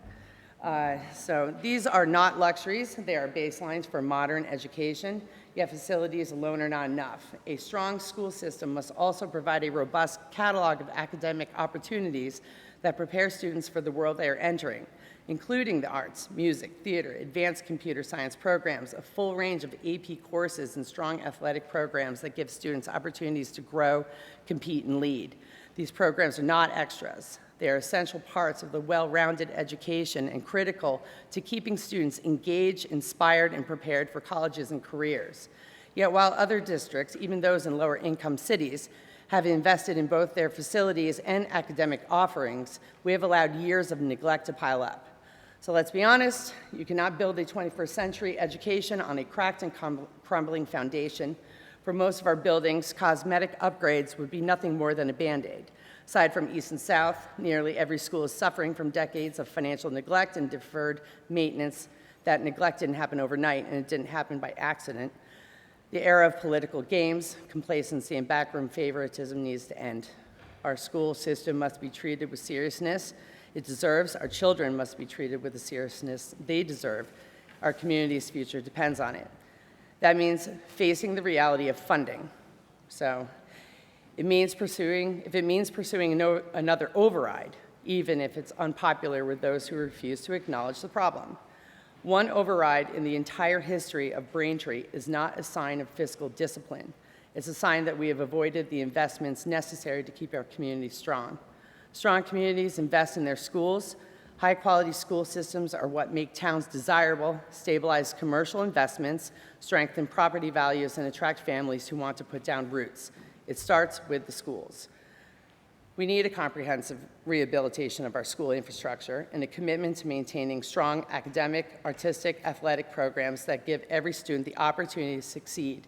And we need the leadership willing to fight for the funding required to make it happen. Not someday, not when it's convenient, but we need it now. So, the funding down the road is great to look at, but, what are we doing now? We're making a decision. We need to take the action. Find the funding, demand it, because our future of this town and the future of our children depends on it. So I guess after that, thanks. We did the override. We did one. I know it wasn't pleasant, but if we're going to be talking about a debt exclusion that focuses solely on the facilities, the buildings, the infrastructure, what happens when we need to put something inside of it? How do we fund that? And where's that, so that's the kids. And so when are we going to talk about that? Because that has to run in parallel with this conversation. We can't just say, we're going to build the great schools. And if we build great schools and great people want to come here, will this not someday maybe change our enrollment? Are we looking at this in a silo a little bit? So thank you very much. We're trying really hard not to look at this in a silo, but it is like there's a lot of moving pieces. So we're trying to keep in our framework that this is operationally what we're looking at for the schools. This is what goes inside of the school buildings. These are, there really aren't any capital expenses in this. So this is how we afford the programs in the schools. And you can see the blue line is the revenue. that we are projecting out through fiscal year 29. And the red line is the expenses. It's hard for me to see from this angle. And the dotted red line is expense projections if the schools keep growing at what they've shown and demonstrated that they need to be growing at. So they need resources to allow their budget to grow 4% year over year. The town does not have revenue, as even with the override, to fund that growth. So every year the schools are going to say, we need to grow at 4%. The town's going to say, we really can only afford for you to grow at 3.5%, and you're going to start to see that operational gap develop every year. So we need to be strategizing for that and how we're going to fund that. And decisions to close the gap every year, we need to be very careful not to make them with one-time resources like we had historically been doing when we used ARPA money, ESSER funds, free cash, circuit breaker resources, something that's not predictably reoccurring. It helps close the gap in that year, but then the next year, you're still growing that gap 0.5% more than you can afford. So it catches back up with you. So we're being really careful to think about when we close the gap with non-reoccurring revenue, how is that going to play out in the years ahead? So we're trying really hard to track that, and we're tracking that not only on the school side, but the town side as well. And it's very likely that, as we look at what we want to afford, where we want to be from a community, and as costs increase and as we continue to be constricted with Prop 2.5, and if new growth doesn't come into the community and we don't see that boost on the revenue side, we will see the gap grow, and we will be back into a situation where we might need another override to close that gap. And communities all around us are having that conversation. I think today Brookline's going for an $18 million override, I think I read. So it's not, I think the state funding has certainly changed to be less to communities. I don't think that's changing anytime soon. We do need to take care of ourselves, and I think we're really trying hard to show how we're taking care of ourselves. I think one of the questions were, rooting this effort in making sure that the experience for our students is what we're really focused on. And part of this work was identifying an educational adequacy score of all of our schools. I think the slide that it pops up on is one with like red, yellow, green. I'm going to try to get to it without taking too much time. It talks about the educational EA scores. And you can see, okay, they're on all of the elementary schools. So this is out of 100%. When you think about the condition of some of the buildings, and then you see what we're doing, I mean, the educational adequacy scores are not that bad, all things considered. The wind is crazy. And I think that really speaks to what our educators and what the district has done to make sure that when a kindergartner walks into their classroom, it is as awesome and as welcoming and as functional as they can make it be.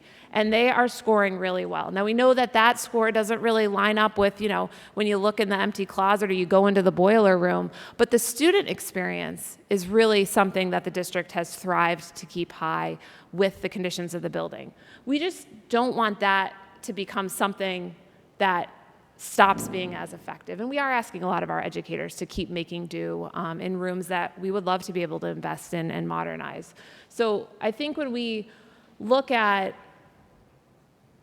how we're doing now, how we want to do better, where we want to strategize investments, how we might be able to afford it, we want to make sure that all those decisions aren't made sort of in silos, because we don't want to say, go to the voters for a debt exclusion for a new high school, and then the community comes out to support that, and then next year, maybe we need an override to afford the programs. Like, we need to be strategic about when we talk about what extra revenue we need and when we need to ask that of the voters. And we need to make sure that the decision for the capital is made with the same, in the same realm of making sure that we can afford the programs and what we want to be in the buildings that we're keeping and what we're investing in. Yeah.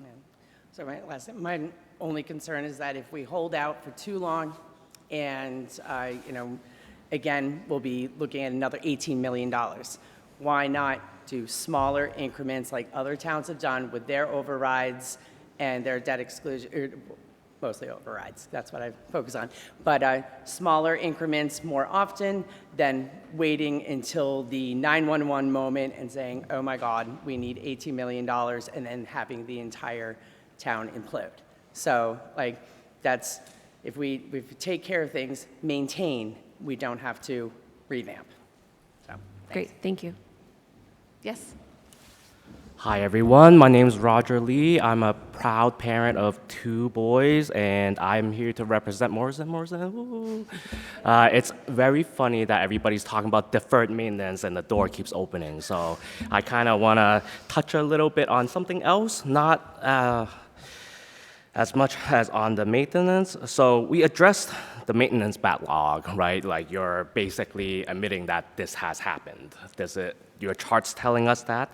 And you've come up with many scenarios that kind of cover what we can and can't do.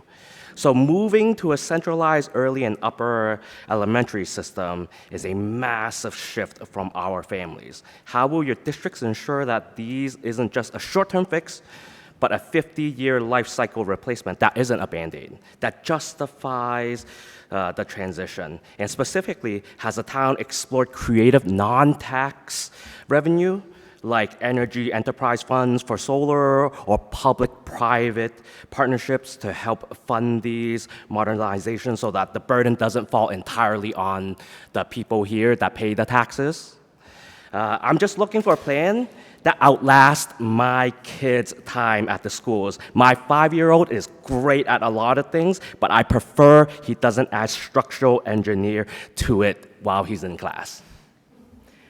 Thanks for that question. I agree. I want our decisions the decisions we make now to be beneficial for generations to come. That's why we're doing this work. I don't expect, I have kids in high school, East and Hollis, and I expect this work, to maybe not even be something that will benefit them, but hopefully for generations to come. And it's going to take some time. So I think as far as identifying other potential revenue sources for projects, we touched on the MSBA partnership. Now that could be for a new building. We haven't in the past done accelerated repair projects with them in collaboration for smaller projects.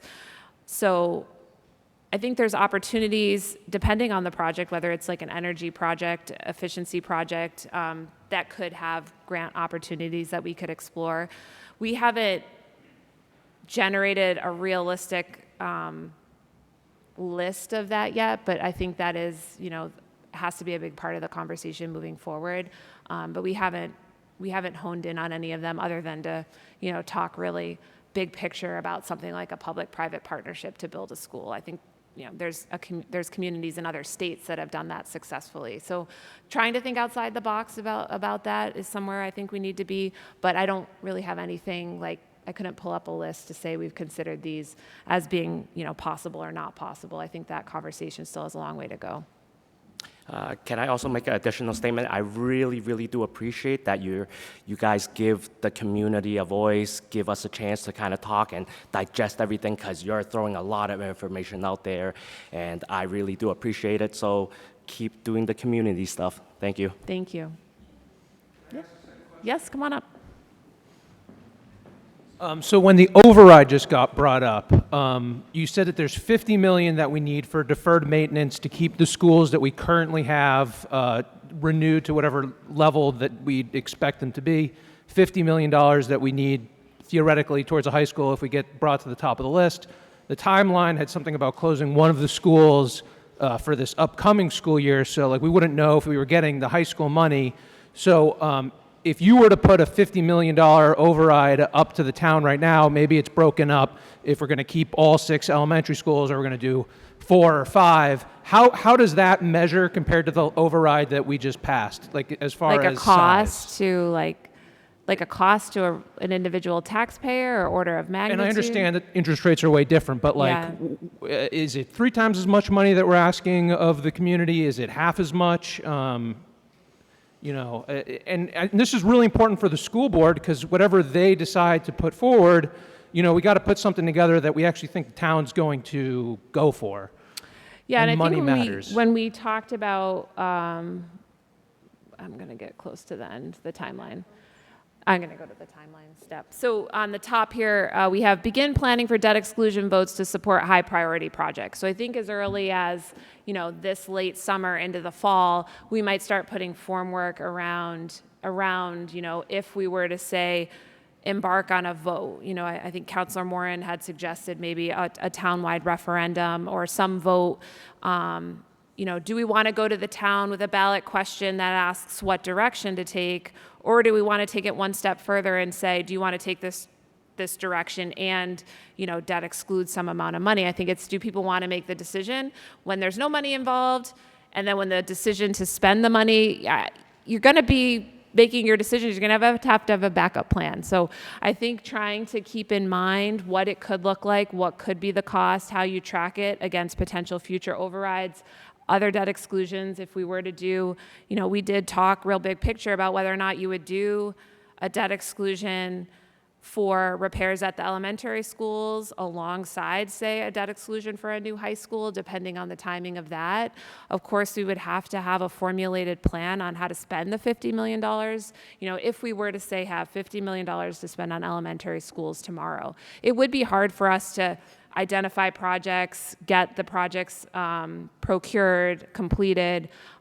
So there's sort of a resource buildup and time in which, even if we had the money, we have to strategically spend it. So that's kind of the work that I think is going to go on as we talk about begin planning for, some future vote of the community to base, to get some buy-in on what direction we head. And roughly, how does it compare to the last override? I can't recall what the average taxpayer increase. Director Esmond, do you recall what for the $8 million override?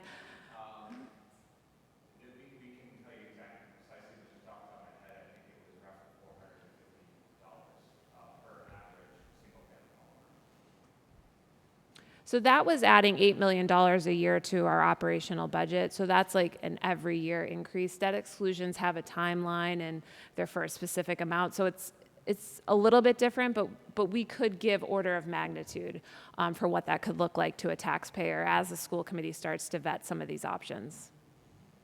Thank you. Yep. Hi, Counselor. Hi, Elizabeth Maglio. I am the town councilor from East Braintree, District 3. Thank you very much for being here, for putting all of this work in, for giving us and giving the town the opportunity to weigh in. I don't know how many more opportunities there are going to be, so I'm grabbing tonight to just make a couple of comments that may be premature, but I just want to get them on the record. So I guess one reaction I had to the enrollment part of the criteria is that enrollment is something that is so based on in the moment. Enrollment is a snapshot, and it would be, I think that using that as part of the criteria doesn't make a whole lot of, it's not that intuitive to me. What would be more intuitive would be capacity. Because if a building is full, it's full. If it's not full, it can be full. So capacity, I think, for enrollment would be better than enrollment. The second two suggestions that I have really have to do with the money. And obviously, that's where all of the focus needs to be. When we're making decisions about educational quality, then we also need to figure out how are we going to afford that. And I heard the suggestion about bringing this to a vote before the town. I think it's a great idea. In order to vote for it, though, that's where we'd need to have two more pieces of information. All of the financials. What are the offsets for a school that's closed versus opened? What are we saving? What are we gaining? What does that cost? And then the economic development plan. And I know that wasn't part of this piece of work, but it has to be. Without a future economic development plan, without a bean counter actually telling us what's going to happen within the what we already know, I don't see how people can actually make a choice. So what I would ask is maybe some input from the town's economic development director that just started, some looking at some comparative analysis, looking at some case studies from other comparative towns in terms of how these decisions, the climate of real estate development, open space, all of those issues. We can't have more foster schools that sit there and have leaks and mold and just sit there as a blight in the community. We have to look at how we can repurpose these buildings. And I don't know how we make a vote as to whether we close one or another without having that part of the vision for what we really want things to look like. So those would be my pitch for additional info before bringing this to the voters, or as part of bringing this to the voters. So thank you. Thank you. Hi, how are you? Good. First, thanks for doing this presentation. It's given me a lot better of an idea of what we're looking at. I really appreciate that.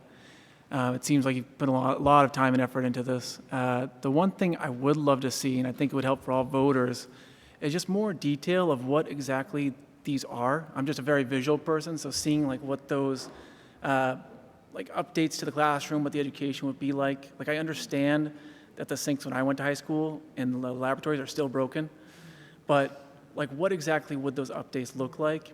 And I do have a focus question. It's a very almost legendary thing in the town, and I think it would draw a lot of people here if we had more insight on it, is if the school would ever get a pool or a skating rink.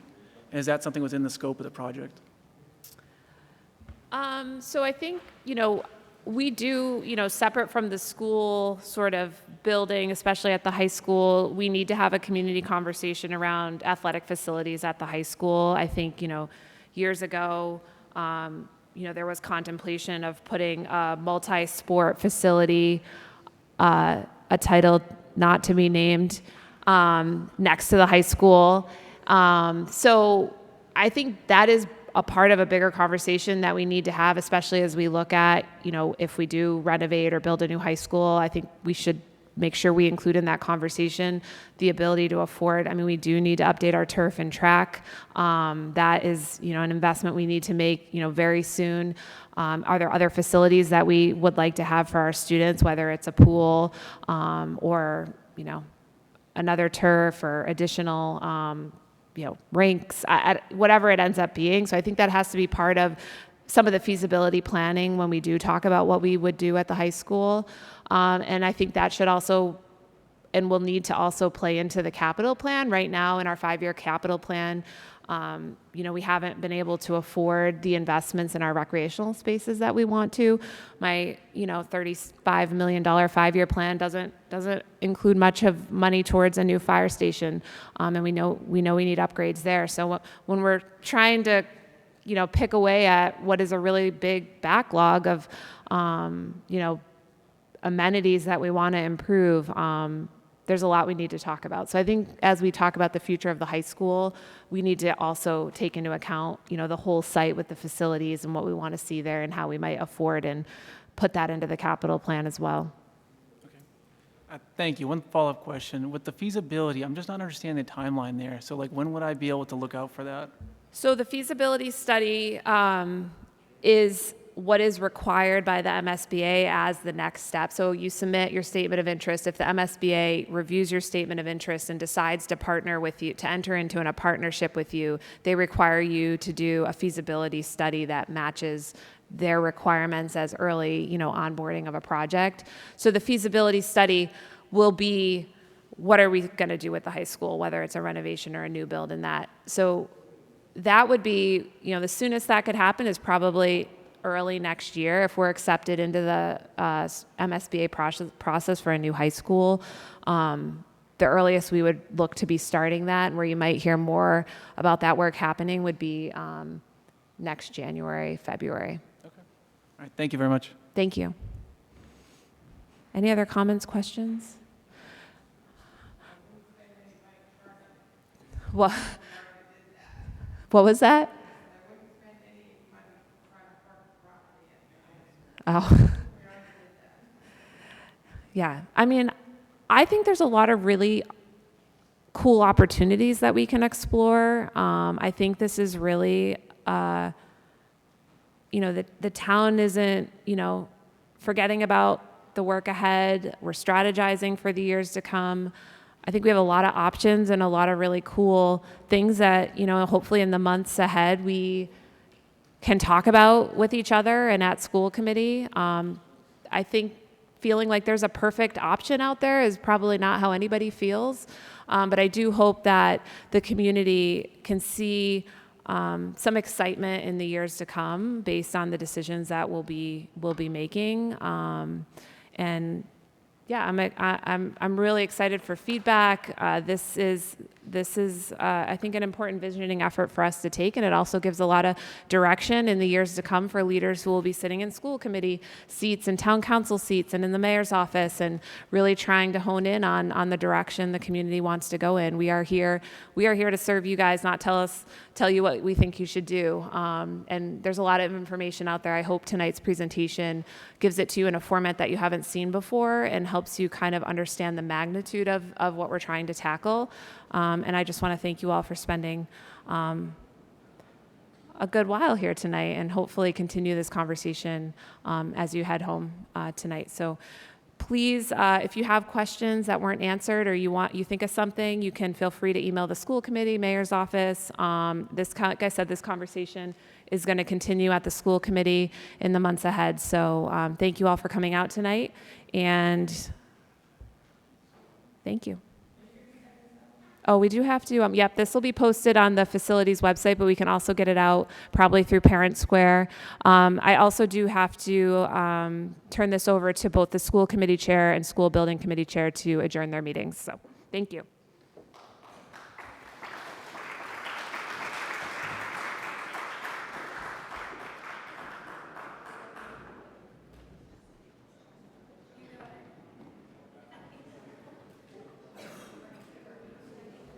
All right, so I need a motion and a second to adjourn the school committee meeting.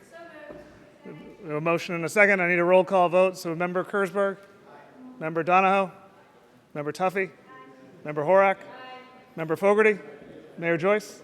Chair votes aye. We are adjourned. And before I adjourn the school building committee, I just want to thank you, Mayor Joyce, to you and your team, and to Superintendent McDonald, to you and your team. The schools are not in the best condition, we all know that, but our schools are exceptional, the education is exceptional. A house in Braintree that's maintained the best does not make it the best home. It's what's inside that counts. It's our teachers, our staff who work hard every day.